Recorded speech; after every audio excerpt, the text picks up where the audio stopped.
Magandang umaga po mga kaibigan. Welcome to Operian Natsarim Channel. Ang pag-usapan natin ngayon ay tungkol sa isang halaman na gamot pala. Ito po ay tinatawag sa Katagalugan na ikmo. Sa Bicol naman po ay buyo.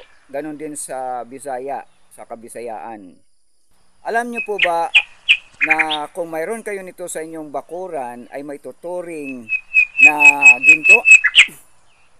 Ayon sa pagsusuri ni Dr. Lothar Dagimal sa kanyang pananaliksik, ito ay kayang makagamot ng maraming uri ng sakit. Pero dalawa lang pong sakit ang babanggitin ko, diabetes at saka prostate cancer. Simple lang po ang gamutan dito. Kumuha kayo ng dahon sa hapon, nguyain at pagkatapos lunukin ang katas. Depende sa kaya nyo, 2 o 3 dahon. Pero useless po ito kung kahit pa isang sakong dahon ang nguyain nyo araw-araw kung hindi kayo magbabago sa inyong lifestyle. Ngayon kung gusto niyo matutunan kung ano pa ang mga dapat gawin natin para mas epektibo ang paggagamot natin sa mga herbal na gamutan, just comment down.